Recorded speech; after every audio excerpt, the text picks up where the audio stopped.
இப்போல்லாம் எங்கே பார்த்தாலும் நம்ம பசங்க டிராகன் படத்தை பார்த்துட்டு கயாடு லோகர் சொல்லி ஒரு பெத்தாம் முடிச்ச மாதிரி சுற்றிட்டு இருக்காங்க. இப்படி தான் லாஸ்ட் இயரில் மலையாள படமான பிரேமலு படம் பார்த்துட்டு எல்லாரும் மமிதா பைஜுன்னு சுற்றிட்டு இருந்தாங்க. ஒரு பக்கம் மமிதா பைஜு, இன்னொரு பக்கம் கயாடு லோகர். ஃபேன்ஸ் மத்தியில் இன்டர்நெட்டில் ஒரு மிகப்பெரிய வார்த்தை போரே போயிட்டுருக்கு. நாட்டில் எவ்வளோ பிரச்சனை இருக்குது, நம்ம பசங்களுக்கு பார்த்தீங்களா எந்த பிரச்சனை சொல்லிட்டு. சரி, ஓகே, நம்ம அதுக்குள்ளே போக தேவையில்ல. கயாடு லோகர் வெர்சஸ் மமிதா பைஜு, இவங்க எப்போ சினிமாவில் இன்ட்ரோ ஆனாங்க, இவங்க நடித்த படங்கள் என்னன்றத இந்த வீடியோ பார்த்து தெரிஞ்சுக்கலாம். வாங்க வீடியோக்குள்ளே போகலாம். அதுக்கு முன்னாடி நம்ம சேனலை சப்ஸ்கிரைப் பண்ணாமல் தான் மறக்காமல் பண்ணிடுங்க. ஃபஸ்ட்டு லேட்டஸ்ட் க்ரஸ் கயாடு லோகர் பக்கம் போகலாம். இவங்க அசாம் மாநிலம் தேஸ்பூரில் ஏப்ரல் 11, 2000 பிறந்திருக்காங்க. இவங்க அசாமில் பிறந்தாலும் இவங்க முழுக்க முழுக்க பள்ளி கல்லூரி படிப்பை மகாராஷ்டிரா மாநிலம் புனேல தான் முடிக்கிறாங்க. அதுக்கப்புறமா இவங்க நிறைய மாடலிங் பண்ணிருந்த இவங்களுக்கு முதல் முறையாக 2021 கன்னட படமான முகில்பேட்டை, இதுதான் வந்து திரைத்துறையில் ஃபஸ்ட்டு படம். அடுத்து 2022 பதம் நீட்டுன்ற மலையாள படத்துலையும், அதே ஆண்டு அல்லூரி என்ற தெலுங்கு படத்துலையும் அறிமுகம் வராங்க. அடுத்து 2023 ஐ பிரேம் யூன்ற மராத்தி படத்தில் இன்ட்ரோ வராங்க. தமிழ் சினிமாவை பொறுத்த வரைக்கும் இந்த ஆண்டு, அதாவது 2025 டிராகன் படம் தான் அவங்களுக்கு ஃபஸ்ட்டு படம்.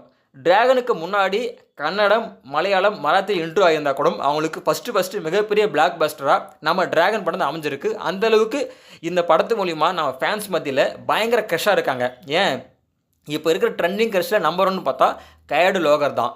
அடுத்து அப்கமிங் ஃபிலிமாக இதயம் முரளி படத்தில் நடிச்சிட்டு வராங்க. இந்த படமும் டிராகன் படம் மாதிரியே ஒரு மிகப்பெரிய வெற்றியடைய வாழ்த்துக்கள். அடுத்து நம்ம கேரள குயில் மமிதா பைஜுவை பற்றி பார்க்கலாம். கயாடு லோகர் எப்படி ஒரு அழகான ஒரு தேவதையோ அதே மாதிரி சலிச்சவங்க இல்லை நம்ம மமிதா பைஜு. இவங்க கேரள மாநிலம் கோட்டயத்தில் 2001 பிறக்கிறாங்க. இவங்க முழுக்க பள்ளி கல்லூரி படிப்பு கேரளாவில் தான் முடிக்கிறாங்க. இவங்க சினிமா இண்டஸ்ட்ரி பொறுத்த வரைக்கும் அதிகமான படங்கள் முழுக்க கேரளா தான் பண்ணியிருக்காங்க. தமிழ் சினிமா பொறுத்த வரைக்கும் ஒரு படம் தான் பண்ணியிருக்காங்க. 2017 சர்வோபரி பாலக்காரன்ற மலையாள படத்தில் இன்ட்ரோ வராங்க. அதுக்கப்புறமா கிட்டத்தட்ட 16 படங்கள் மலையாளத்திலே பண்ணுறாங்க.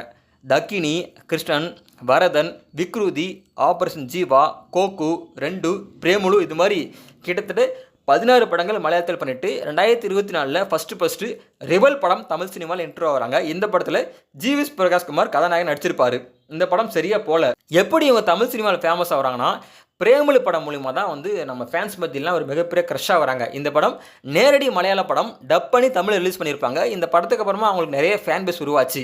இப்போ எப்படி கயாடு லோகரோ இந்த பிரேமலு படம் வந்த புதுசில் எல்லாரும் மமிதா பைஜு சுற்றிட்டு இருந்தாங்க. இப்போ ஃபேன்ஸ் மத்தியில் யார் பெரியாள்ன்ற ஒரு வார்த்தை போரே போயிட்டுருக்கு.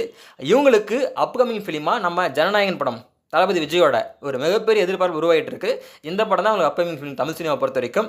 இவங்க 2 பேரில் உங்களுக்கு யார் ரொம்ப பிடிக்கும்?